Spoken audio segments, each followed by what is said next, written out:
Bonjour à tous. Bon retour parmi nous pour ceux qui étaient présents à l'atelier d'hier après-midi. Pour rappel, on s'est retrouvés hier et on se retrouve encore ce matin pour aborder la thématique de la double vulnérabilité. Bon, on a déjà pu échanger sur le terme double vulnérabilité hier après-midi. Mais voilà, globalement, c'est pour que double vulnérabilité ne rime pas avec double peine. Donc, toutes les problématiques et tous les sujets autour de l'accompagnement des enfants en situation de handicap au sein des structures de l'aide sociale à l'enfance. Hier, on a eu un temps d'échange un peu plus pas plénière, mais table ronde, un peu plus formelle. Aujourd'hui, on a souhaité organiser la salle de façon un peu plus cocooning. Donc, n'hésitez pas à vous rapprocher dans la mesure où voilà, le temps d'échange aujourd'hui, ça va vraiment être dédié au partage de la part de nos panélistes présents aujourd'hui, participants et porteurs de dispositifs qui sont là pour accompagner et les professionnels, mais aussi les enfants au sein de ces structures.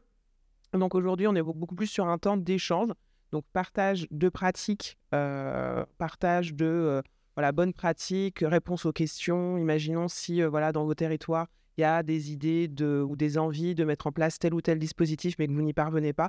Mais voilà, aujourd'hui, on a la chance d'avoir deux personnes qui ont participé à de telles dynamiques. Donc ça sera tout à fait intéressant de pouvoir en échanger. Donc je le répète, n'hésitez pas à vous rapprocher. On a des micros mobiles également pour que vous puissiez prendre la parole. On aura donc un premier temps de prise de parole de la part de nos panélistes qui vont présenter leur dispositif et ensuite on sera vraiment sur un temps d'échange informel sans tabou, j'ai presque envie de dire. Donc je vais peut-être laisser la parole à Monsieur Briand, si vous souhaitez, vous présenter et puis présenter votre beau projet. Mais... Bonjour, donc Henri Burillon, chef de service du dispositif Respiration. Qu'est-ce qu'est Respiration ? C'est un dispositif innovant coporté par le département et l'ARS qui, en sortie de confinement numéro 2, a souhaité faire un appel à projet concernant les enfants à double vulnérabilité, donc des enfants qui sont hébergés dans des structures de protection de l'enfance et qui ont une notification ou qui ne sont pas encore diagnostiqués mais qui sont en attente de diagnostic de la MDPH. Et en sortant de ces confinements, donc les enfants avaient du mal à reprendre le chemin de l'école, des assistantes familiales qui étaient en difficulté après ces mois d'enfermement. Et il se mettait en place le début de rupture, d'un essoufflement auprès de ces professionnels du quotidien. Donc je vais les appeler les professionnels du quotidien parce que ça va englober les éducateurs qui travaillent en MEX, les assistants familiaux, mais aussi des personnels d'intérim qui accueillent des enfants dans les hôtels, par exemple, ou des lieux de vie, ou même des gîtes. Donc ces professionnels du quotidien étaient en difficulté, un peu en usure, et avec peu de solutions mises à disposition. Et donc l'ARS Pays de la Loire et le département de Loire-Atlantique, 44, c'est un peu loin, a décidé donc de lancer ce projet. Et pour répondre à ce projet, l'association Linka, donc une association de protection de l'enfance en Loire-Atlantique, anciennement Sauvegarde de l'enfance, a décidé de s'associer avec l'Institut public Au fil de l'eau, donc un établissement de protection de l'enfance autonome, pour pouvoir constituer un GCSMS, donc de moyens mais pas employeurs, pour pouvoir justement répondre à ce projet. Dans le cahier des charges, il était prévu donc un financement aussi de l'ARS avec des professionnels du médico-social et des personnels du sanitaire. Et donc pour ce faire, on s'est associé avec des opérateurs proches des lieux qui ont été choisis, puisque l'idée c'était de proposer une offre territorialisée pour éviter que les enfants passent trop de temps en voiture, pour éviter que les assistantes familiales, par exemple, passent trop de temps dans cette charge mentale qui est l'organisation des transports. Et donc, du coup, on a proposé trois structures d'accueil. Une structure, c'est un peu plus, ça sera assez vague parce qu'on n'est pas dans le 44, donc pas très loin de Nantes, pas très loin de Saint-Nazaire et pas très loin de Châteaubriand. Châteaubriand, c'est le nord au est du département. Un peu le triangle des Bermudes de notre département, très peu d'offres de protection de l'enfance, très peu d'offres de médico-social. Et donc, nos opérateurs du médico-social, donc je vais les citer parce que c'est aussi important. Donc, c'est l'Institut public Au Sens, donc institut qui accompagne des enfants à troubles sensoriels, auditifs et visuels. et aussi sensorielle. Donc, c'est un institut public eux, ils sont en collaboration sur le site de Nantes. L'association Moisson Nouvelle, donc l'ITEP de Gèvres, qui est donc du coup côté Châteaubriand. Ouais, bonjour, j'ai fait les choses plus simples dans l'organisation territoriale.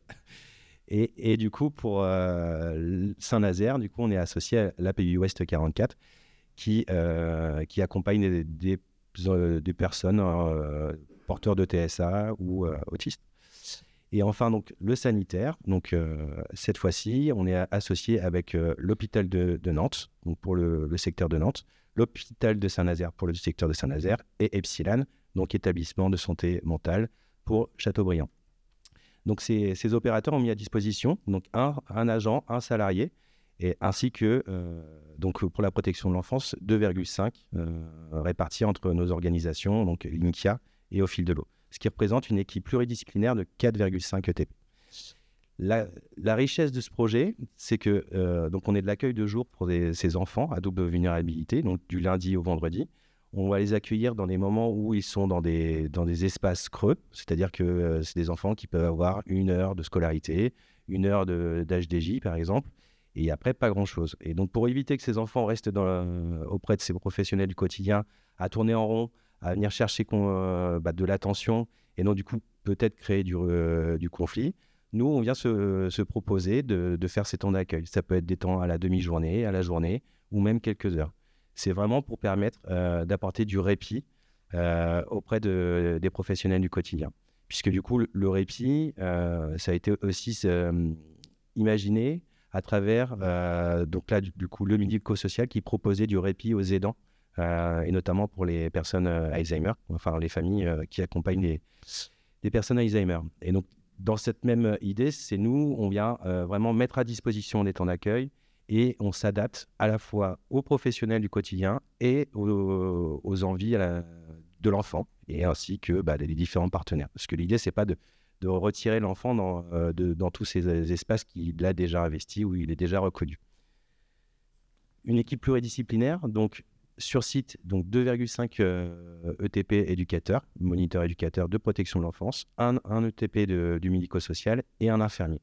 Donc, on est sur cet interchamp, donc sur une triple évaluation, puisque on va dire la base, le principe de départ, c'était de se dire, attention, on fait un dispositif, on pourrait vite se fondre dans cette masse, puisqu'on est expérimental, on a tout inventé, et on pourrait vite perdre notre identité professionnelle. Et là, le risque, c'est d'en perdre les compétences dans l'accompagnement qu'on peut faire auprès de ces enfants. Et donc, le choix pris dès le départ, c'était vraiment de les faire vivre ces particularités et de se dire qu'on arrive tous sur un terrain, sur un espace commun, mais par contre, il faut faire vivre ces singularités dans l'intérêt de l'accompagnement global.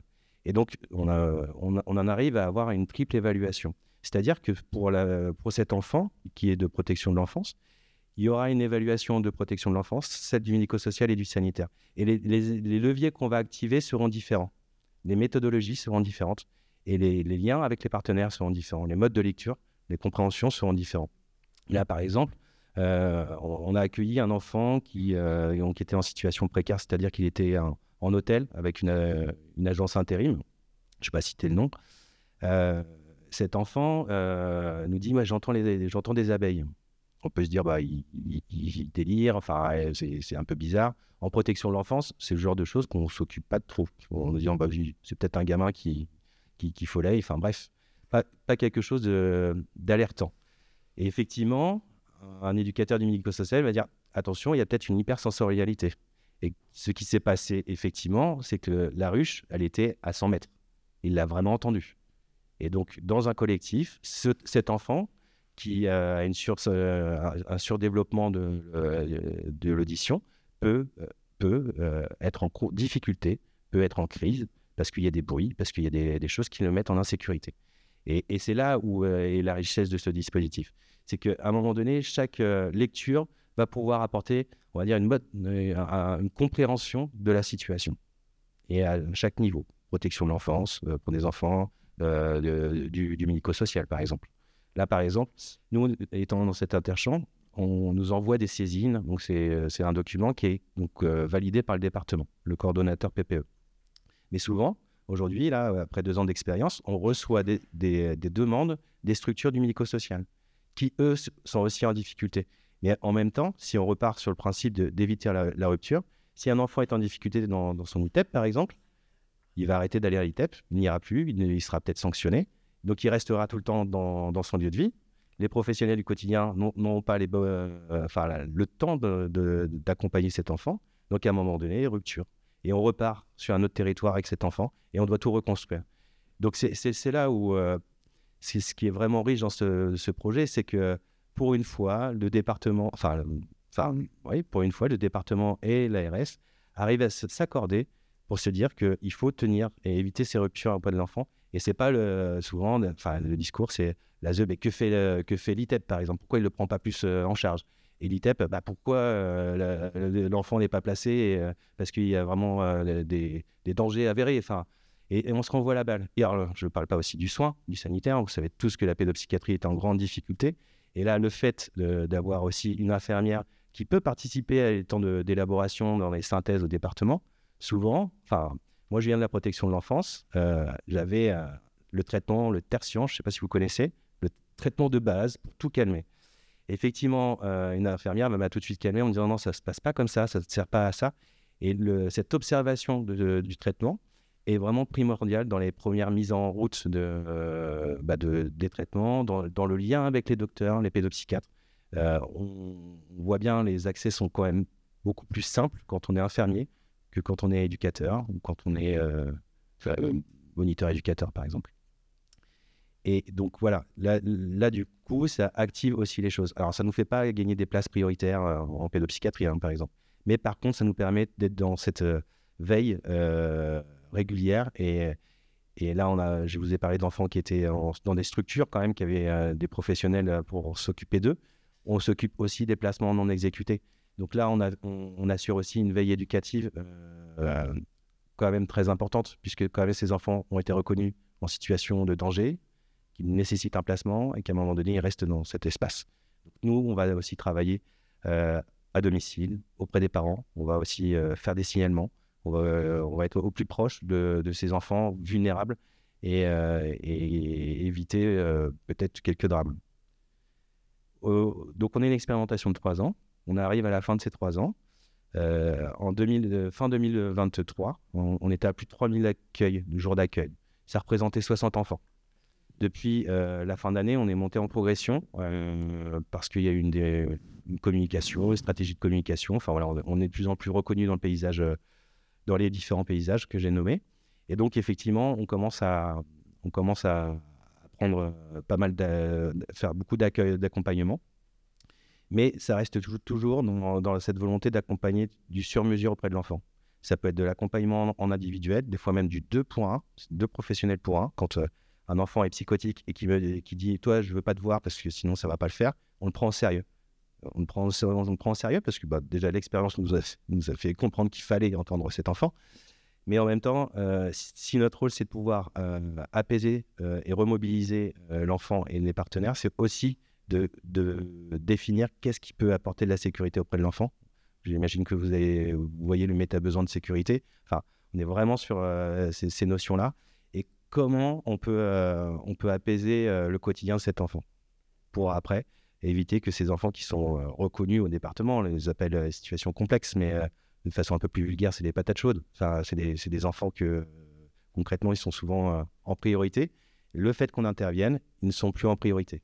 Et puis surtout, il y a aussi ce changement dans cette spirale négative, c'est que les partenaires aussi voient l'enfant différemment. Ils voient les champs des possibles, ils s'adaptent auprès de nous, même des fois, on est en complémentarité, et du coup, ça évolue de façon positive. Et c'est là d'où l'intérêt de ce dispositif. Donc après, on est ouvert, voilà, je vais peut-être bientôt finir, on est ouvert 204 jours, hein, c'était dans le cahier des charges. On est une expérimentation, donc au début, on se calait sur les fermetures du médico-social et du soin. On nous a dit, c'est quand même pas terrible, donc on a inversé. Et sur la période estivale, on est ouvert aussi à partir du 15 août pour pouvoir justement remobiliser l'enfant. On s'est aperçu l'été dernier que les enfants, après 4 semaines de off, ils pouvaient être quand même en grande difficulté pour reprendre le chemin de l'école ou du médico-social. Et puis, il y avait aussi d'autres points de vigilance autour des prises de traitement et autres qui étaient nécessaires. Donc là, on a décidé de recommencer les choses plus tôt. Au niveau budget, on a un petit budget. Donc, on fait des actions, on recherche des fonds par des fondations. On fait des actions. Là, par exemple, on va organiser une course au profit des enfants, là, justement, autour des Jeux Olympiques. Enfin, voilà, trouver des financements externes, puisque du coup, le budget département, c'est 600 000 euros et l'ARS, c'est 115 000 euros. Donc, budget sanitaire, budget médico-social. Voilà. Vous voyez, je vous ai mis une petite plaquette. Sur la fin de l'équipe, il y a un 0,20 de coordination pédopsychiatrique, ce qui était dans le cahier des charges. Mais il n'a jamais été pourvu pour 2 motifs. Le premier, c'est le manque de personnel de médecins pédopsychiatres, ça c'est pas nouveau. Et le deuxième, c'est le budget. L'enveloppe budgétaire réservée au niveau sanitaire ne couvre pas ces 20%. Elle couvre le budget de l'infirmière, mais pas le 0,20. Donc, heureusement qu'on a des institutions vraiment partenaires. Certains ont mis à disposition une psychologue pour couvrir ce 20%. Donc là, on évalue, on voit ce que ça peut produire. Et dernier point sur cette implication, aujourd'hui, là, ce qui me permet d'être là, c'est que tous les professionnels, donc on n'accueille pas d'enfants, sont partis en stage par comparaison. Donc les professionnels du médico-social sont partis en protection de l'enfance, par exemple, ou dans le sanitaire, et ainsi de suite. Donc on fait un vrai réseau. On est vraiment sur cette plus-value et c'est aussi cette volonté à Respiration de faire vivre cette notion de réseau et d'implication collective. Voilà. Merci beaucoup Henri pour cette présentation à la fois synthétique et extrêmement complète. Je suis sûre qu'il y a déjà beaucoup de questions, observations ou autres dans la salle. Voilà, on pourra les aborder lors du temps d'échange. Là, je vais donner la parole à Madame Ratignier pour qu'elle puisse présenter elle aussi son dispositif. Ah, il y a un micro. Bonjour, donc Peggy Ratignier, je suis directrice de la plateforme sociale des PEP de l'Ain et je suis aussi administratrice et référente enfance-famille à Duriops ARA. Alors moi, je suis très embêtée parce que ce que je vais vous présenter n'a rien d'innovant, est très modeste. Donc voilà, c'est comme ça que je voulais introduire mon propos. Je suis en charge, l'association des PEP de l'Ain, c'est d'abord une association médico-sociale qui gère des IME, CESAD, SIAM, coordination de parcours, communauté 360. Ça, c'est le côté médico-social. Et moi, je gère le côté social qui est tout récent au niveau des PEP de l'Ain, en tout cas, qui a une petite dizaine d'années.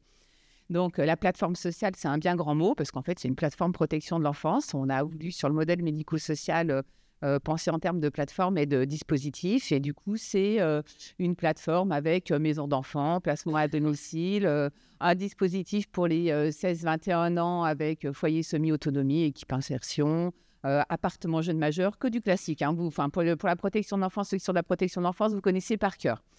Et un dispositif Oasis. Et c'est le dispositif Oasis qui m'amène à être avec vous aujourd'hui.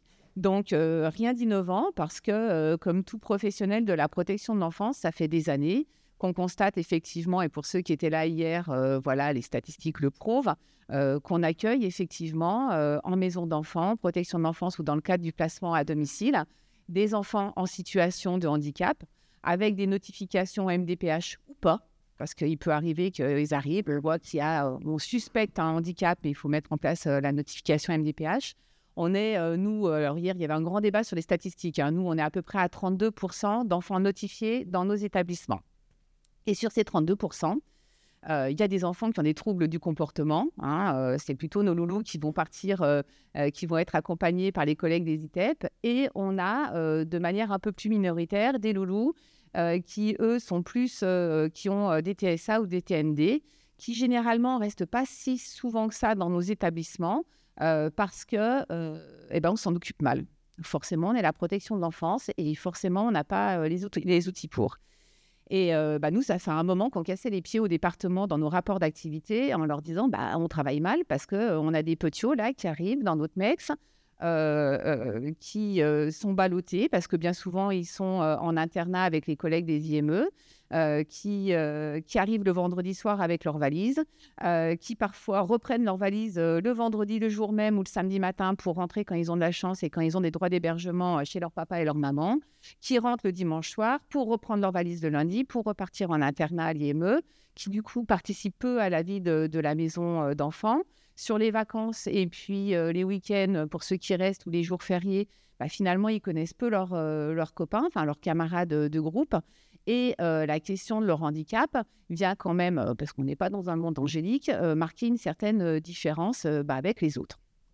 Et du coup, comme on est des grands utopistes, et un peu en kikinant, à chaque fois, on disait ces loulous, ils mériteraient quand même de pouvoir avoir une maison d'enfants adaptée, quelque chose où on puisse effectivement, où ils puissent poser leurs valises, où ils puissent avoir des taux d'encadrement plus importants que ceux qu'on peut offrir. Madame Lemoine hier en parlait, moi j'ai 2 éducateurs quand tout va bien pour 12 enfants. Donc vous imaginez bien que lever 12 enfants âgés de 3 à 18, enfin de 3 à 10 ans pour les plus petits, avec 2 éducateurs, c'est mission impossible. Et quand en plus l'enfant a des besoins particuliers, autant dire qu'on s'en occupe mal. Voilà, on peut pas dire les choses autrement. Donc voilà, nous, on faisait à chaque fois cette demande en disant on a le droit d'être utopiste et on a le droit d'imaginer qu'un jour peut-être. Et puis un jour peut-être, la contractualisation et la stratégie protection de l'enfance est arrivée. Le département de l'Ain, en tout cas l'aide sociale à l'enfance, et personne n'est dans la salle du département de l'Ain, donc je ne fais pas de pub pour eux, ont plutôt une politique intéressante par rapport aux enfants, en tout cas dans le cadre de l'aide sociale à l'enfance, et nous ont sollicité en disant il va y avoir une contractualisation avec l'État, on va peut-être pouvoir avoir des sous, on serait intéressé dans le cadre d'une extension, donc pas d'un appel à projet, c'est important, pour que vous puissiez nous faire votre mini-mex. Donc nous voilà partis, on est en 2021, on va ouvrir en décembre 2022. L'Agence régionale de santé ne fait encore pas partie des partenaires, c'est-à-dire qu'on commence juste avec le département de l'Ain. Donc les choses sont simples. Il faut trouver un endroit. Donc, l'idée, c'est d'avoir un petit groupe, moins de 7 enfants, pour, on va dire, s'émanciper des règles d'hygiène alimentaire notamment, parce que l'idée, c'est de se dire, ces petits loulous, ils ont besoin d'un endroit où ils vont pouvoir se poser, une maison, mais une maison ou un foyer au sens noble du terme, voilà, où les familles vont pouvoir aussi venir les voir quand cela est possible, et puis qu'on fasse à manger comme à la maison, enfin qu'on ait un petit groupe. Donc, c'est ce qui va se passer, c'est ce qu'on va mettre en œuvre. Donc, toujours dans nos grands rêves utopistes, on se dit, on va partir du besoin de l'enfant, donc allons-y. Donc, on se dit combien on a besoin de professionnels. Il faudrait 3 professionnels à chaque fois sur place pour 6 enfants. On essaye, on se dit, qu'est-ce qu'on risque, de toute façon, on est venu nous solliciter. Et petit à petit, on construit ce projet qui va être validé dans un premier temps tel quel, par le département de l'Ain. Et puis, d'un seul coup, le département de l'Ain, alors, pardonnez-moi la caricature, mais ça s'est vraiment passé à quelque chose près comme ça, se dit, mais zut, si je contractualise avec l'État, il faut peut-être que je me rapproche de l'Agence régionale de santé. Donc, l'Agence régionale de santé, la direction territoriale n'était pas très contente, puisqu'on va dire que le projet avait bien avancé sans eux. En plus, on avait appelé ça maison d'enfants, donc ça faisait un peu trop protection de l'enfance. Donc, l'Agence régionale de santé est arrivée en cours de route en nous disant nous, on a un problème parce que les fonds qu'on nous a apportés, c'est pour une équipe mobile. Et ce que vous faites, ce n'est pas une équipe mobile, c'est un foyer. Donc, il va falloir nous ouvrir une équipe mobile. Et là, moi, je me suis décomposée parce qu'hier, quand j'ai quitté l'atelier, j'ai bien entendu les collègues, et je suis sûre que c'était de la protection de l'enfance, beaucoup, qui disaient « les équipes mobiles, ça ne sert à rien ». Je ne vous cache pas que j'étais pas loin de penser la même chose, en me disant « là, je suis très embêtée parce qu'il faut ouvrir une équipe mobile, mais je ne sais pas ce qu'on va faire, quoi ». Et toujours dans le cadre de l'extension, parce que pas d'appel à projet, pas de cahier des charges, donc me dire « mais qu'est-ce qu'on va faire ?» Donc, on s'est trouvé devant un premier paradoxe où il a fallu ouvrir une équipe mobile et comme tout devait s'appeler équipe mobile, donc là, c'est la petite anecdote. Donc, l'Agence régionale de santé nous a dit, vous allez faire une équipe mobile et votre foyer serait une équipe mobile immobile. Je suis une ancienne psycho. Là, vraiment, la question du paradoxe a commencé à me travailler. Voilà, bon, on s'est dit, tant pis, de toute façon, il faut y aller. Puis on croyait très fort à notre projet de maison d'enfants, qu'on a finalement appelé foyer, pour que ça soit sémantiquement compatible pour les deux financeurs. Mais dans foyer, moi, j'entends bien le foyer, la maison avec la cheminée, hein, et pas le foyer, voilà. Et on a commencé à réfléchir sur l'ouverture d'une équipe mobile qui, cette fois, devait s'adresser à tout enfant ayant une mesure relevant de l'aide sociale à l'enfance, donc aussi à UMO, une notification MDPH, cette fois pas juste TSA et TND comme pour notre foyer, mais plus large, trouble du comportement, et qui devait avoir pour mission de pouvoir intervenir dans le cadre de la prévention en urgence pour éviter les ruptures de parcours auprès des enfants, de leurs familles, des familles d'accueil ou des maisons d'enfants. Donc voilà, donc là on a été un petit peu fléché, on a eu une équipe pluridisciplinaire, donc actuellement on a un infirmier, une AES, un EduxP, une assistante sociale, et puis il fallait beaucoup de temps de psycho, donc on a un neuropsy et un psycho-clinicien. On a dû faire aussi avec les demandes des autorités qui parfois n'étaient pas... on ne trouvait pas le sens, mais en même temps, c'était les financeurs. Donc, il a fallu s'adapter. Et j'avais vraiment très, très peur avec cette équipe mobile. Donc, j'étais allée voir le département de l'Ain est très étendu, mais on est peu d'associations œuvrant dans le champ de la protection de l'enfance et on s'entend plutôt bien. Donc, j'étais allée voir toutes mes collègues en disant, écoutez, si on fait n'importe quoi, s'il vous plaît, dites-nous-le parce que je n'ai pas envie d'être cette fameuse équipe mobile dont on dit, de toute façon, ils viennent, mais ils ne servent à rien. Bon. L'équipe mobile a ouvert en novembre 2021. On a eu du mal à stabiliser l'équipe pendant 1 an parce que forcément, on n'avait pas de repères. Donc, une fois qu'on passe au côté tout beau, tout rose, on va faire plein de choses formidables. Du coup, une fois qu'on arrive auprès des enfants et dans les institutions, auprès des familles, on avait du mal à trouver le sens de ce qu'on devait faire. Depuis 1 an, ça fonctionne très bien. On est de plus en plus appelé dans le cadre de la prévention pour les enfants. Donc, le champ d'intervention de l'équipe mobile, j'ai envie de vous dire, c'est aussi très modeste et très simple. Hein. C'est juste les plateaux techniques qu'on n'a pas en protection de l'enfance. Mais faut-il les avoir? J'en suis pas certaine. C'est-à-dire que le fait de ne pas avoir le nez dans le guidon, ça permet effectivement d'observer l'enfant dans son milieu, écouter ses besoins, écouter les besoins de la famille ou des professionnels qui l'accompagnent dans son éducation. C'est refaire un tour, et là c'est très juste ce que vous dites sur la question du soin et de la santé, parce que souvent on exclut rapidement la côté du somatique et on s'aperçoit que parfois ça vient régler beaucoup de problèmes et on a des professionnels qui sont tous formés à l'éducation structurée et ça c'est important et ils arrivent et ils aident les familles ou les éduques ou les familles d'accueil à mettre en place des outils qui vont permettre surtout à l'enfant d'avoir les repérages et la permanence dont il a besoin. Et sur notre foyer adapté, j'en finirai là parce que je ne veux pas être trop longue, au début, je devais avoir des éducs, des moniteurs éducateurs, forcément. On est de la protection de l'enfance, voilà.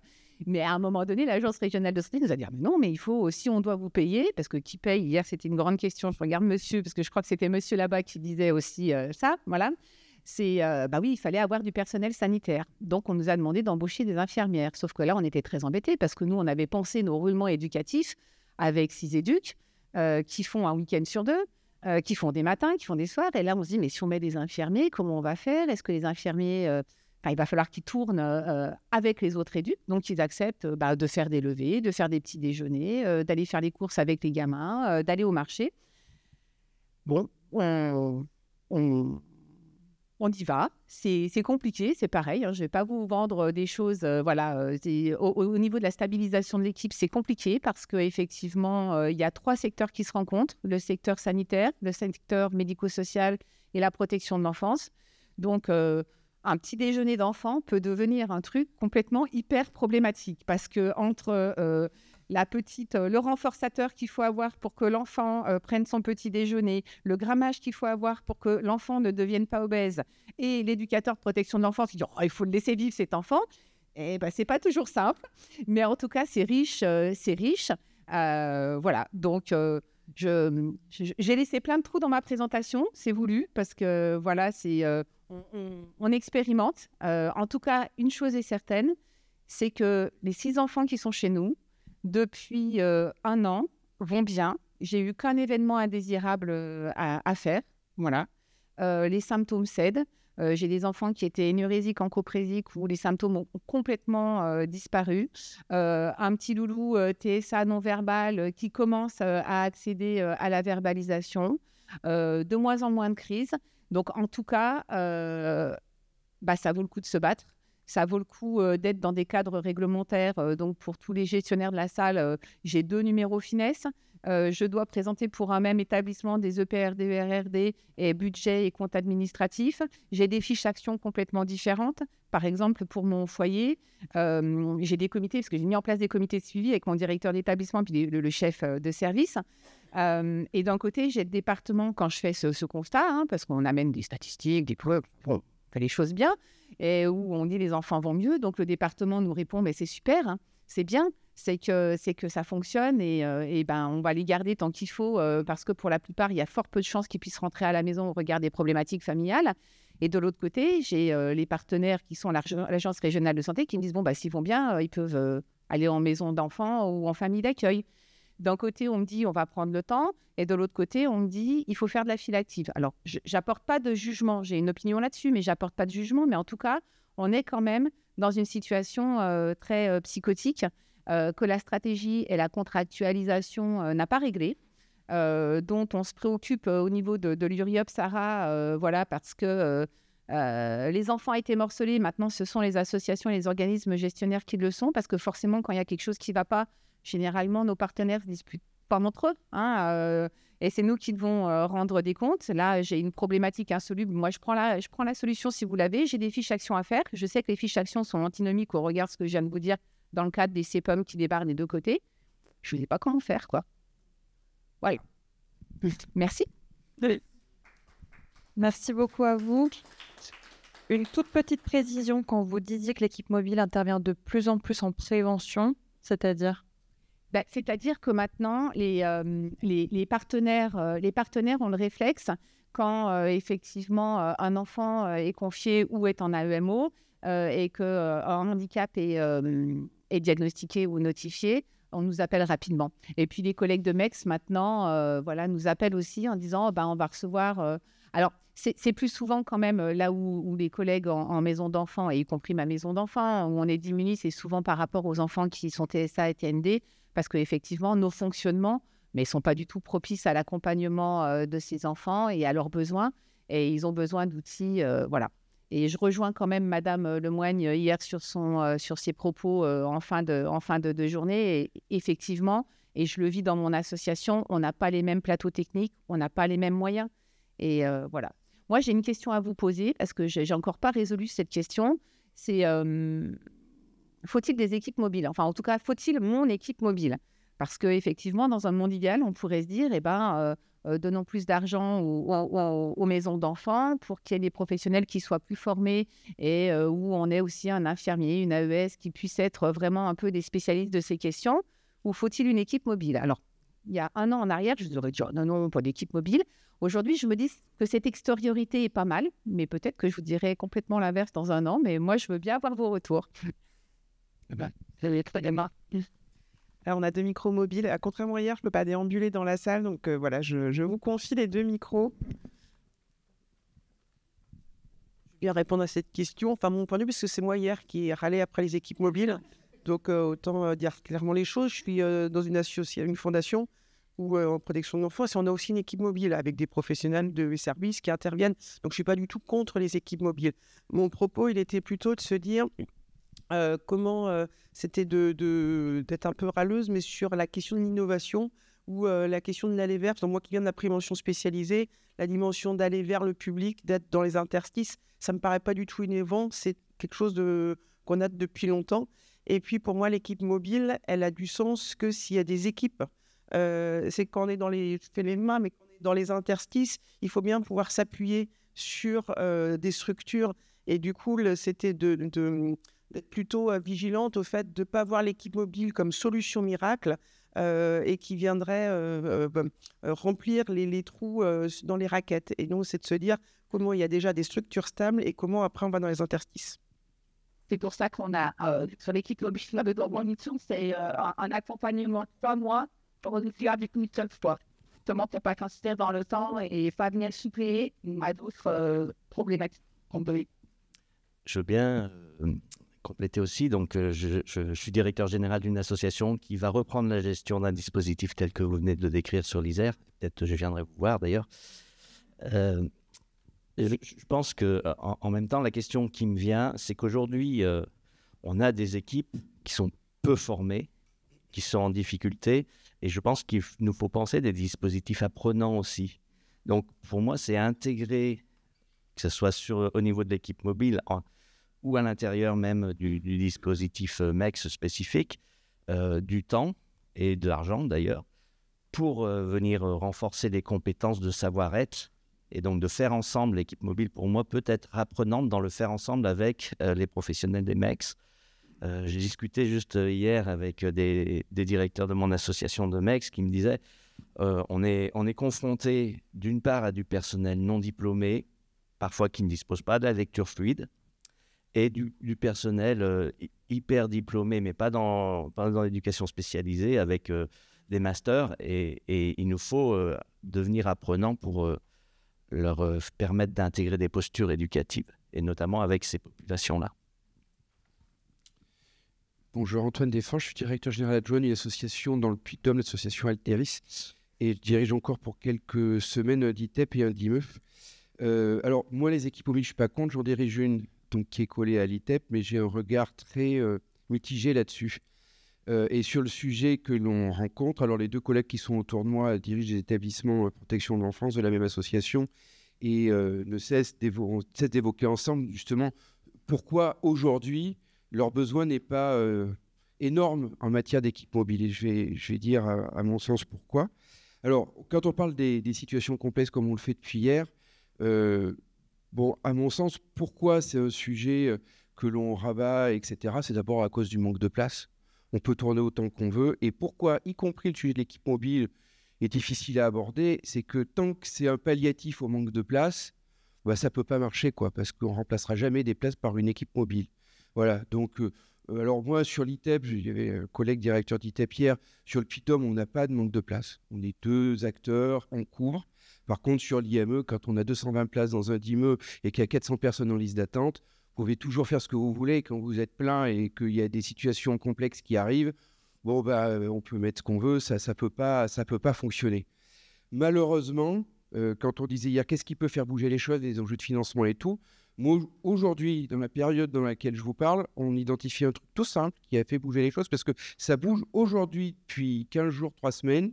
C'est le décès de la jeune fille qui s'est suicidée dans le Puy-de-Dôme, qu'on accompagnait dans un de nos établissements, où là, très clairement, alors, pas l'ARS. L'ARS considère qu'il n'y a pas de problème, mais où le département bouge. Voilà, il crée près de 320 places d'accompagnement, ce qui est assez massif, et il sollicite l'ARS justement pour aller apporter l'étayage médico-social à ces outils. Donc, c'est malheureusement cette situation-là qui a fait bouger les choses et où on est en train de voir les lignes bouger. Quant à l'équipe mobile, et donc quand je dis les lignes bouger, ça veut dire maison d'enfants à caractère médico-social, ça veut dire ces choses-là, outils de répit, etc., etc. Sur l'équipe mobile, nous, ça n'a pas fonctionné parce que les moyens n'ont pas été mis. L'ARS nous a donné les moyens pour faire une équipe mobile d'appui aux professionnels de la protection de l'enfance. Donc, c'était vraiment calibré comme ça. Mais bon, envoyer 2 éducateurs pour aller apporter un regard aux éducateurs protection de l'enfance, je ne dis pas que ça n'a pas d'intérêt. Il peut y avoir des regards, des formations spécifiques, une expérience, etc. Mais malheureusement, elle n'a pas été toujours aujourd'hui dotée de temps infirmier. Là où, pour ma part, parce qu'on est en train de discuter pour le renforcer, personnellement, je ne mettrais pas des infirmiers sur d'autres missions que les leurs, puisque les collègues protection de l'enfance n'ont, en tout état, pour la plupart, peu ou pas de médecins, en tout cas pas pédopsychiatres. On peut, voire pour certains, pas de temps infirmier. Donc effectivement, l'enjeu pour l'équipe mobile, si les choses évoluent comme on le souhaite, c'est d'arriver à apporter ces compétences qu'ils n'ont pas, parce qu'ils n'ont pas les financements, pour aller accompagner ces situations que la psychiatrie ne nous prend pas, faute de moyens, parce que là aussi hier c'était largement abordé. Pourquoi on crée aussi cela ? Ça reste un palliatif, c'est-à-dire que vu que quand on sollicite la pédopsychiatrie, ils ne répondent pas faute de place, il faut bien que nous on trouve un moyen pour les pour pallier, j'ai envie de dire. Pallier avec 2 éducateurs, c'est bien, mais concrètement, ils me sollicitent peu et je comprends bien pourquoi. Pallier avec du temps infirmier, du temps de médecin, etc. Peut-être que là, on arrivera à démarrer, mais peut-être que dans 1 an ou 2, quand il y aura 320 places de plus en protection de l'enfance, qu'on aura un outil à cheval médico-social, protection de l'enfance et tout, peut-être qu'on aura cette graduation où l'équipe mobile viendra appuyer les établissements de protection de l'enfance pour les situations qui ne sont pas, enfin qui ne flambent pas, pour dire les choses simplement, pour éviter justement que ça dérape, et où pour les situations plus difficiles, plus aiguës, soit l'AMEX médico-social, soit l'hôpital, on peut rêver. Voilà. Mais effectivement, sur ces équipes mobiles, ça ne peut pas fonctionner si c'est un palliatif à un manque de place criant, et ça ne peut pas fonctionner si le calibrage de l'équipe en termes de compétences n'est pas pensé au regard des besoins concrètement des collègues protection de l'enfance, parce que sinon, si on a les mêmes compétences dans toutes les structures, fatalement, on n'apporte pas grand-chose. Oui, bonjour. Déjà, bravo pour vos beaux projets. Moi, ce qui me saute aux yeux, en fait, c'est que en vous écoutant, je me dis que tous les départements, en fait, se posent les mêmes questions. Mais en fait, je remarque qu'ils ne les appréhendent pas tous de la même manière. Moi, je vais prendre l'exemple de la Vendée, d'où je viens. On est en train de mettre en place un dispositif de répit et la commande qui nous a été faite, c'est une commande de répit pour les assistantes familiales qui accueillent des enfants protection de l'enfance et qui ont aussi une notification à la MDPH parce qu'elles rencontrent évidemment des difficultés dans l'accompagnement. Et pour les MEX qui eux aussi accompagnent des enfants les week-ends, notamment des enfants d'IME qui sont en internat le week-end et qui ne rentrent pas chez eux, et donc les éducs d'internat le week-end, ils saturent aussi. Et en fait, vous voyez, l'angle de vue n'est pas tout à fait le même que les projets que vous avez portés. Et par contre, l'avantage que ça a, je trouve, c'est que ça nous pousse à travailler en collaboration avec les autres associations. Et là, la proposition qu'on leur a faite, c'est avec 4 associations, donc on travaille ensemble, médico-sociales, associations médico-sociales, protection de l'enfance, l'hôpital psychiatrique du coin, et on a proposé donc des prises en charge, mais là d'internat, c'est-à-dire qu'on ne sera ouvert que les week-ends et les vacances scolaires pour permettre aux familles d'accueil d'avoir des week-ends de repos et des vacances scolaires. Et le reste du temps, eh bien, on fait un mix un petit peu entre les deux. C'est que les éducateurs, la semaine, iront en fait un peu comme une équipe mobile, former les familles d'accueil aussi au dispositif, au trouble du neurodéveloppement, TSA, etc. Et viendront aussi en appui quand il y a des difficultés la semaine. Ouais, donc, en fait, c'est des projets qui sont assez similaires, mais qui ne sont pas pris par le même bout, en fait. Là, je vois sur, par exemple, Respiration, c'est une prise en charge de journée la semaine. Pour vous, c'est plutôt un internat type foyer, maison d'enfants. Nous, c'est un compromis, enfin, c'est quelque chose qui est un peu entre les deux, où on est ouvert le week-end en internat et la semaine plutôt en équipe mobile. Et je trouve que voilà, on est assez créatif finalement, c'est-à-dire qu'on nous fait des commandes et puis on est capable quand même de mettre en place des choses. Alors le problème que j'y vois moi personnellement, c'est que c'est souvent évidemment des situations, on nous donne des crédits non reconductibles et là c'est un problème RH, c'est-à-dire que à partir du moment où on a une expérimentation de 3 ans, au bout de 3 ans, si l'expérimentation n'est pas confirmée, qu'est-ce qu'on fait des salariés qu'on a recrutés, sachant que faire un CDD de 3 ans, ce n'est pas légal. Donc, on est quand même particulièrement embêté avec ça. Alors, sur les assos un peu importantes, ça va parce qu'on peut réorienter les salariés vers d'autres structures de l'association parce qu'on a tous des postes vacants. Voilà. Et sur les équipes mobiles, moi, je suis assez... ça dépend, effectivement, je suis assez d'accord avec vous, ça dépend de l'objectif de l'équipe mobile. C'est-à-dire qu'en Vendée, on en a quelques-unes, et notamment des équipes mobiles qui vont dans les collèges pour accompagner les enseignants sur le travail avec les enfants qui ont des TSA ou des TND. Donc, c'est une équipe mobile qui se déplace sur tout le département, dans les écoles primaires, collèges, etc., et qui viennent en appui, en fait, en formation aussi, des enseignants. Et ça fonctionne plutôt bien, les enseignants en sont satisfaits. Voilà, on a d'autres types d'équipes mobiles, mais qui sont plus dans la prévention. Enfin, c'est plus des équipes mobiles qui viennent en amont pour éviter effectivement qu'il y ait un décrochage, etc. Et dernière remarque pour ne pas mobiliser la parole, ce que je trouve, moi, dans le projet qu'on est en train de proposer, nous, en Vendée, il y a quelque chose qui me gêne, c'est qu'en fait, et je rejoins un peu ce que vous disiez tout à l'heure, c'est qu'en fait, pour éviter la rupture, on fait une rupture. C'est-à-dire qu'on traite la rupture par une rupture avec les familles d'accueil notamment, ou les assistants familiaux, eh bien, pour éviter que l'enfant fasse exploser la famille d'accueil, eh bien, on va le retirer le week-end de sa famille d'accueil. Donc, en fait, on traite la rupture par une rupture. C'est ce qui me gêne un peu. Et on travaille un peu là-dessus pour essayer d'élaborer des choses un peu pour que ce soit le moins compliqué possible à vivre. C'est vrai qu'on est parti. Alors, ce qui nous motive et vraiment, et ce qui nous porte aujourd'hui, c'est justement ne pas reproduire la rupture. Et c'est vrai que depuis le début, alors nous, on est autorisé à 15 ans, hein, donc on a quand même du fait de l'extension, voilà. Mais c'était vraiment trouver un lieu, une maison pour ces enfants. Et s'ils doivent en partir, j'ai envie de dire, c'est comme en maison d'enfants. C'est-à-dire que tant mieux pour eux, c'est qu'ils pourront retourner chez leurs parents ou où leurs besoins auront changé et une famille d'accueil pourra les accompagner. Mais l'idée, c'est vraiment, effectivement, les poser, hein, et pas faire du répit. Et moi, je me suis vraiment battue et je me bats encore avec ça au niveau d'agence régionale de santé. Dans notre projet, on ne fait pas de répit, quoi. C'est pas notre boulot. Voilà. Et l'équipe mobile, c'est pareil. On se bat parce qu'on n'a pas toujours les mêmes avis que nos financeurs. L'équipe mobile, elle est vraiment là pour partir du besoin de l'enfant. Mais ce n'est pas juste de la théorie, ce n'est pas du beau texte que je suis en train de vous dire. C'est-à-dire que c'est vraiment les besoins de l'enfant et comment on va adapter l'environnement de l'enfant à ses besoins. Et on part de l'endroit où il vit, donc de sa famille ou des maisons d'enfants. Et on va voir aussi les collègues des IME, des ITEP, de l'Éducation nationale, pour voir ce qu'ils font, pour ne pas faire n'importe quoi, parce que d'abord, ils ont des compétences certainement meilleures que les nôtres, ils connaissent aussi bien l'enfant, et pour faire en sorte que tout soit harmonisé autour de l'enfant. Et ça, c'est une gageure. Et aujourd'hui, c'est vrai qu'une des questions que je me pose, c'est que, par exemple, lors de notre dernier comité de suivi, l'Agence régionale de santé, l'ADT, nous disait, mais vous n'allez pas intervenir auprès des IME, des ITEP ou de l'Éducation nationale, parce que les IME, les ITEP, on paye déjà des professionnels, et à l'Éducation nationale, il y a des EMAS. Bah ouais, mais non, en fait, nous, on ne va pas dire aux collègues ce qu'ils ont besoin de faire. On va voir ce qu'ils font, et on va voir comment on s'harmonise autour de l'enfant. Parce que du coup, quand même, moi, je crois que ce qu'il ne faut pas qu'on oublie dans ces 2 demi-journées d'atelier, c'est que c'est l'enfant qui prime, quoi. Et on est là pour l'enfant. Et tout ce qu'on doit faire, ça doit être en fonction des besoins de l'enfant. Et si ça ne fonctionne pas, il faut arrêter. Moi, je suis assez claire avec ça. Demain, si je m'aperçois que l'équipe mobile, elle ne sert à rien, mais j'aurai aucun scrupule et aucun remords à dire stop, quoi. Parce que il faut qu'on... Enfin, voilà, et on oublie souvent... hier, j'écoutais et je me disais, mais en fait, on parle peu des enfants au final. Voilà. C'est pour ça qu'aujourd'hui, j'ai essayé de les incarner un peu. Moi, je les appelle les loulous. Donc, je suis désolée. Je continue à les appeler les loulous parce que, voilà...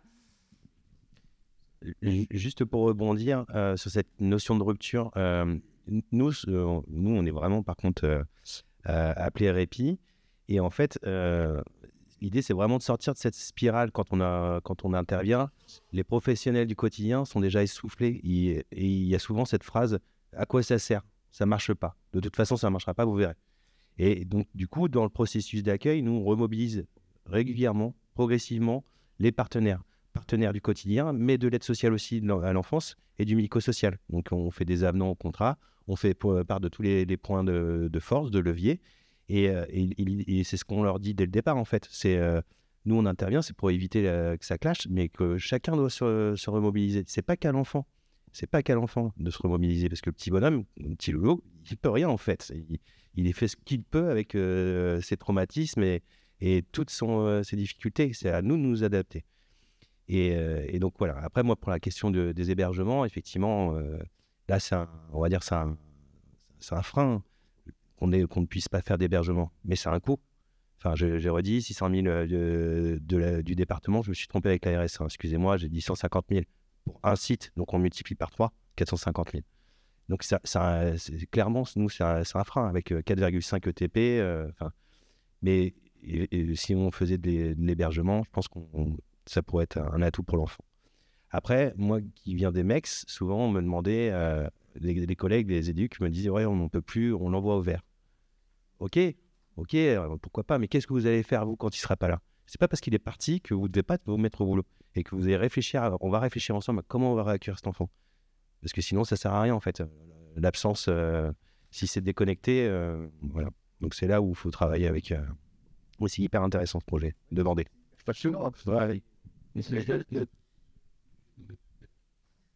Oui, parce que dans la réponse, j'étais parti pour vous répondre et il y a un truc que je voulais dire quand même par rapport à ces équipes mobiles et tout, Ce qui, par contre, est casse-pied, et pour ne pas dire plus, c'est quand vous parlez d'équipe mobile, que vous parlez de... Alors, on vous répond DAC après, dispositif d'appui à la coordination, puis on vous dit après, il faudrait peut-être en parler à l'EMAS, et puis, au fait, il y a aussi la communauté 360, et puis après, il y a le gosse à convoquer parce que machin truc, et puis au final, ce qui est vraiment casse-pied, c'est la multiplication de ces machins, qui font à peu près tous plus ou moins les mêmes choses dans des périmètres un peu différents et qui passent leur temps à expliquer ce qu'ils font. Mais personnellement, je ne suis pas capable de vous expliquer tout de suite ce que fait dans mon département le DAC, la communauté 360, en différence, quoi, par rapport aux gosses et tout, etc.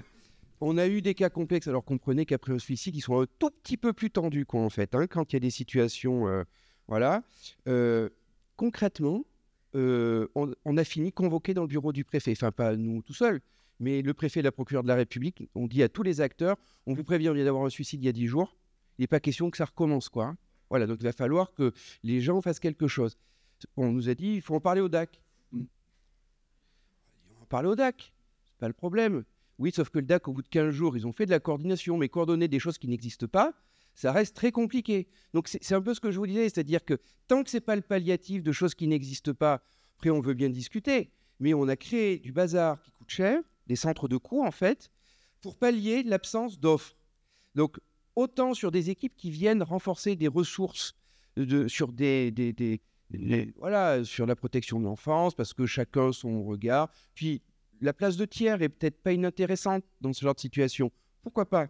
Par contre, moi, personnellement, pour répondre à votre question, ce que je vous dis clairement, c'est que la multiplication de ces microstructures, ça finit par perdre tout le monde et c'est clairement inopérant parce qu'on a beau en parler au DAC, je regarde le collègue qui gère les situations complexes, on se réunit, hein, on se parle, ils font des rapports et tout, mais ils n'ont pas identifié la moindre structure capable de répondre et on n'a pas avancé.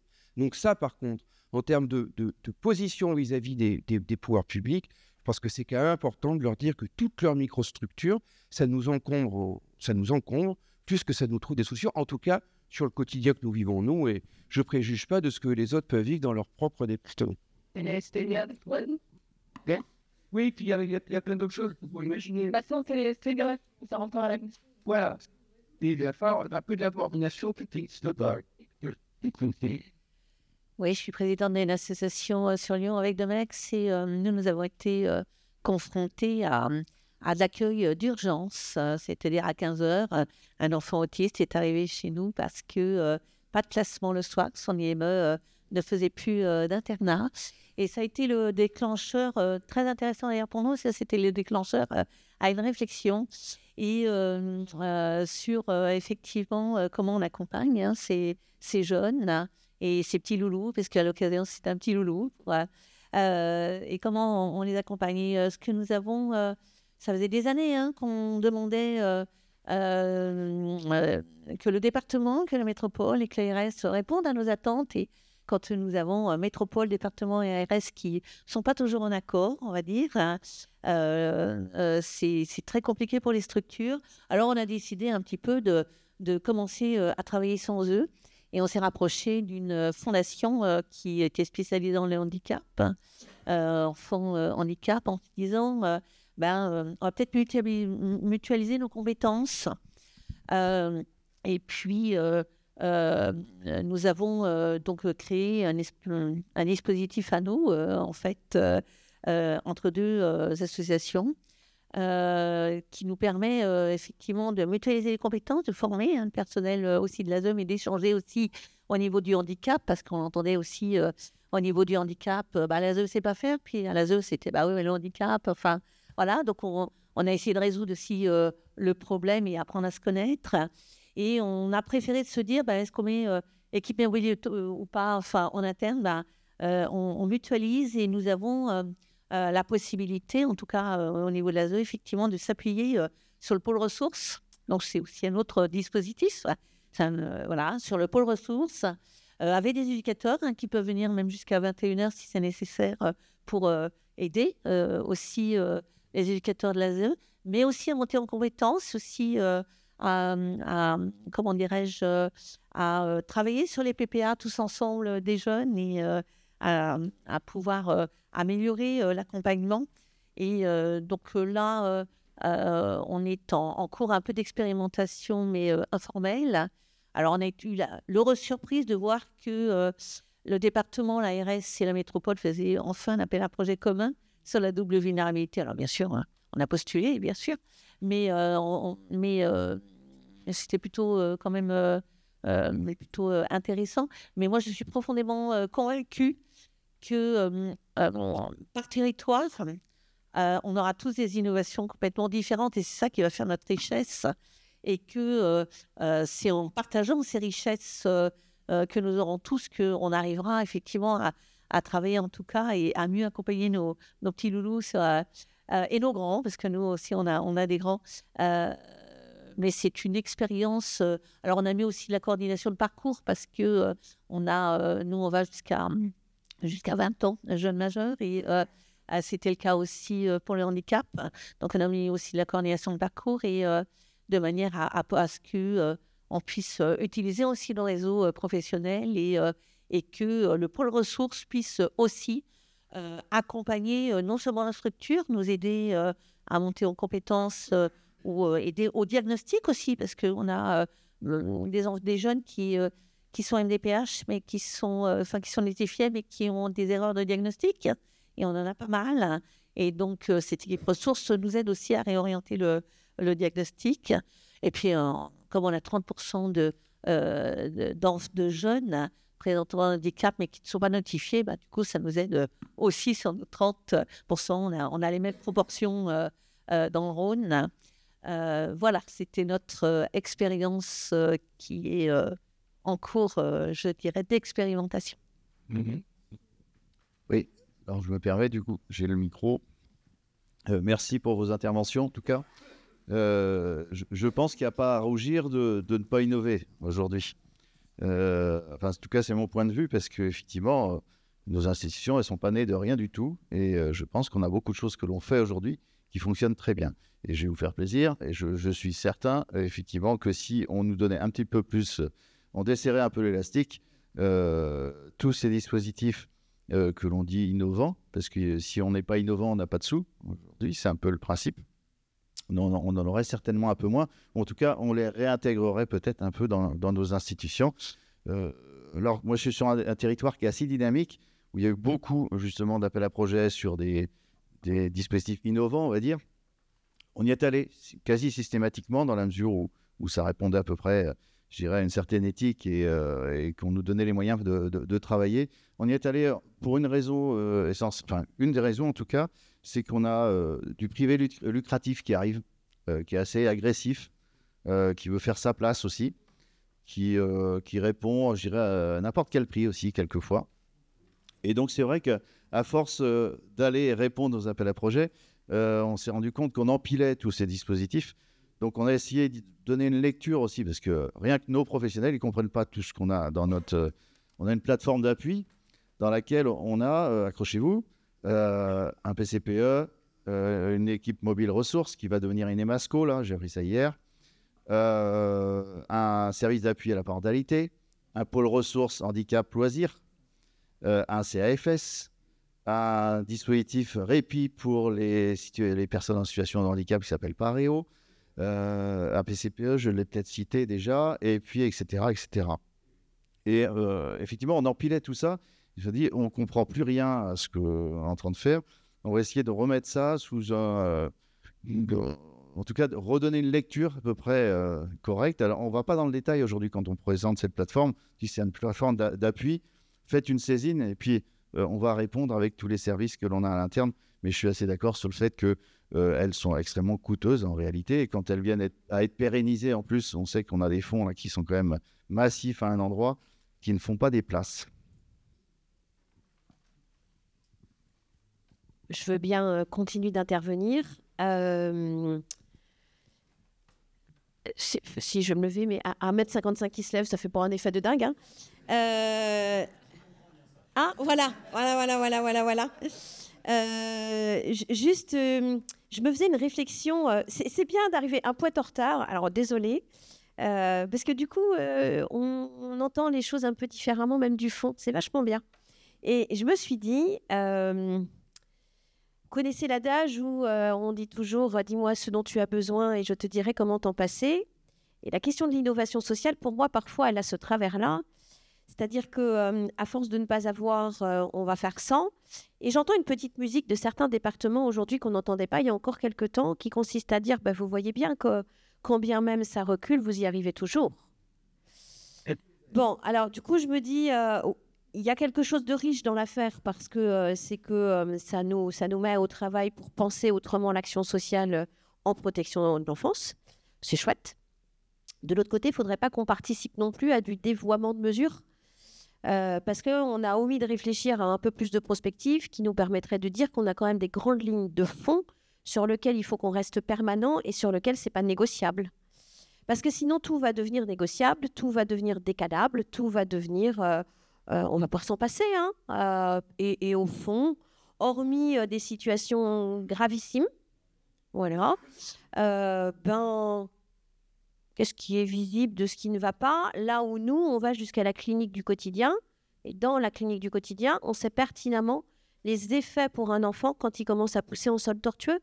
Mesurer l'écart quand il a 2 ans, mesurer l'écart quand il a 18. Si vous n'avez rien fait, c'est monstrueux. Donc, je ne veux pas mettre quelque chose de noir sur cette affaire-là, mais je me dis qu'il faut vraiment qu'on se donne les moyens de définir ensemble une protection de l'enfance qui doit garantir de manière indéfectible un certain nombre de choses. Et c'est sans doute là-dedans que tombent les équipes mobiles.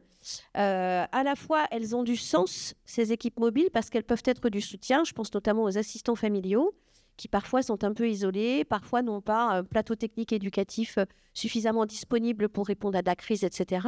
Là-dessus, c'est indéniable. Et puis, il ne s'agit pas de dire, voilà, ça c'est bien, ça c'est pas bien. Enfin, on serait qui pour faire ça en plus?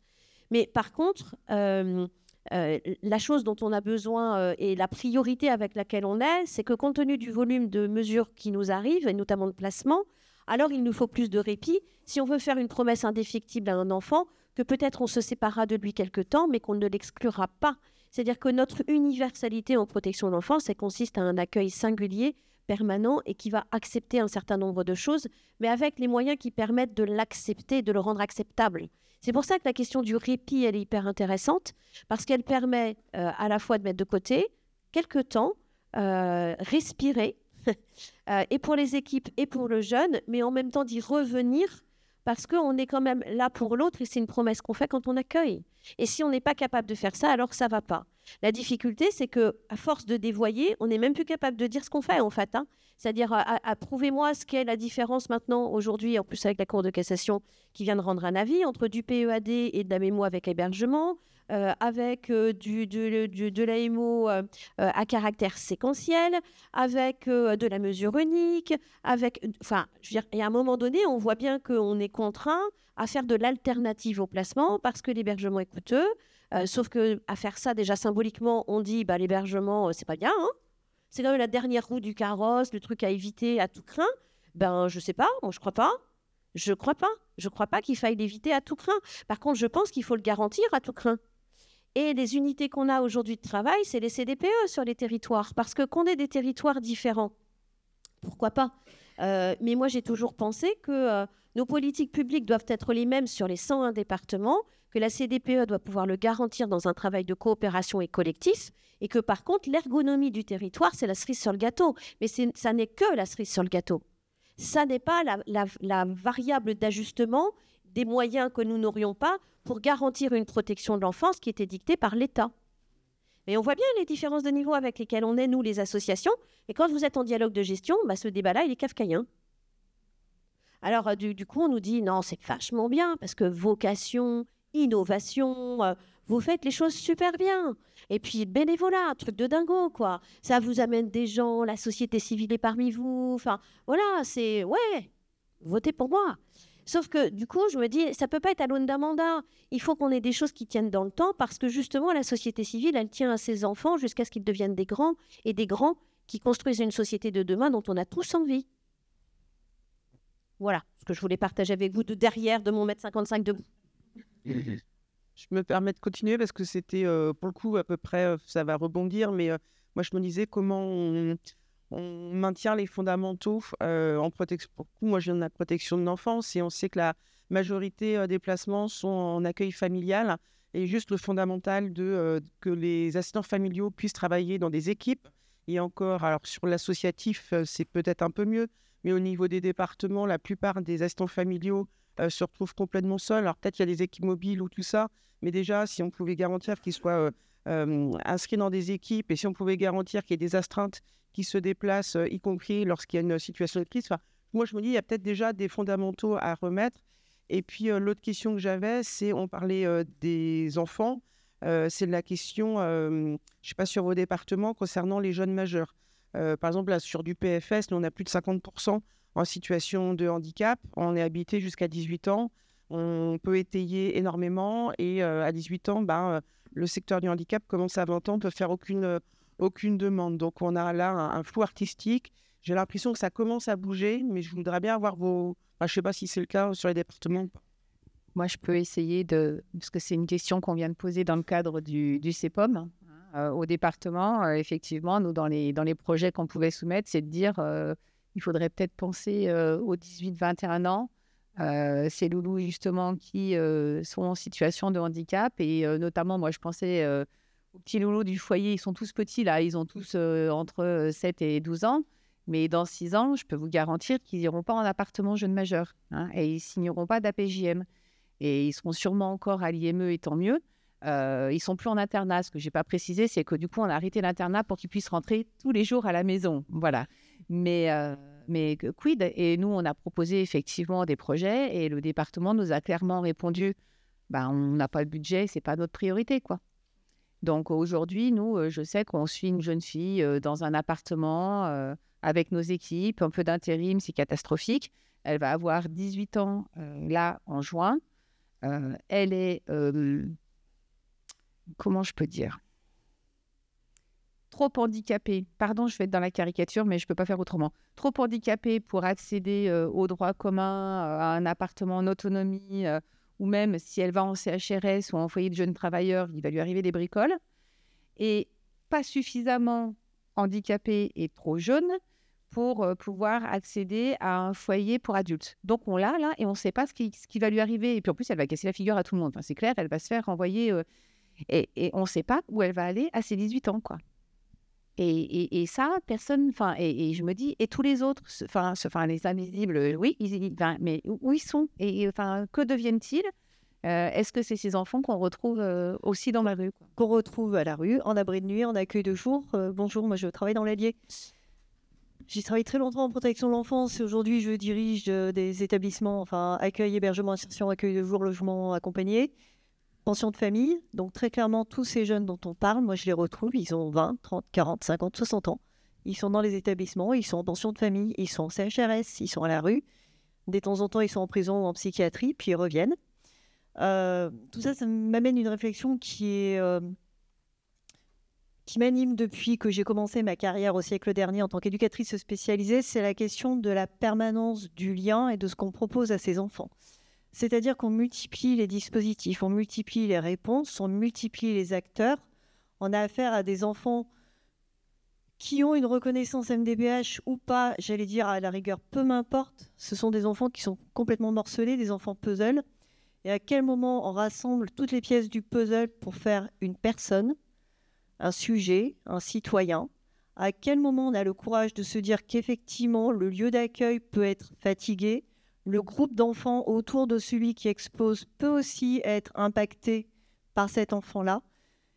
À quel moment on peut lui dire oui, effectivement, tu sors un petit moment de là où tu vis, mais on te réaccueille? Et à quel moment on prévoit, moi je veux bien les lois 2016, 2022, tout ce qu'on veut en protection de l'enfance, de prévoir la sortie des dispositifs ASE et blablabla. La semaine dernière, un vendredi après-midi, j'ai eu un coup de fil du foyer éducatif de la même ville à côté de chez moi qui appelait en disant en fait, on a un jeune, il a 18 ans dimanche, on le met dehors, est-ce qu'il peut venir à votre abri de nuit?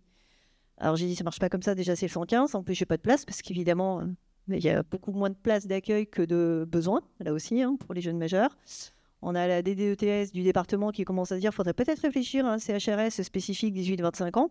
Je veux dire que sans réfléchir au CHRS spécifique 18-25 ans, j'ai déjà des 18-25 ans, jeunes parents, pas jeunes parents, etc. en CHRS et dans d'autres types de structures.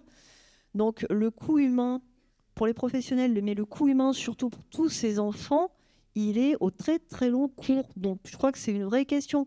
Les différences des politiques départementales, elles sont catastrophiques. On parlait des accueils multiples. Dans l'Allier, il y a un institut socio-éducatif médicalisé pour adolescents qui accueille des 12-18 ans qui ont des reconnaissances MDPH, IME, ITEP, qui travaillent avec l'hôpital de jour de Moulins. Il existe depuis 7 ans, 8 ans.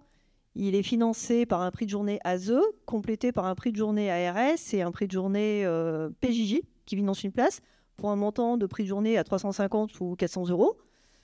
Pour 8 ados qui vont une demi-journée en ITEP, qui vont une demi-journée en IME, qui vont un peu à l'accueil à l'hôpital de jour et qui reviennent à l'établissement. La base, c'est l'établissement et le groupe de vie de ces jeunes. Il y a des services d'accueil de jour éducatifs pour des enfants à partir de 3 ans. Mais dans le département d'à côté, ce n'est pas la même chose. Dans le département d'à côté, il va y avoir une équipe mobile expérimentale depuis 8 ans. Et puis dans le département d'à côté, ça sera encore une autre solution. N'empêche que les jeunes, ils sont les mêmes partout. Ces enfants-là, le repérage précoce des 0-3 ans, ça va faire partie de mes chevaux de bataille. Ça commence très très tôt. Quelle intervention, quel type d'intervention on a en prévention en France? Je m'arrache les cheveux au niveau de la santé et du reste, mais quelle organisation, quels moyens on se donne pour du repérage précoce, pour de l'accompagnement précoce, pour du soutien à la parentalité précoce?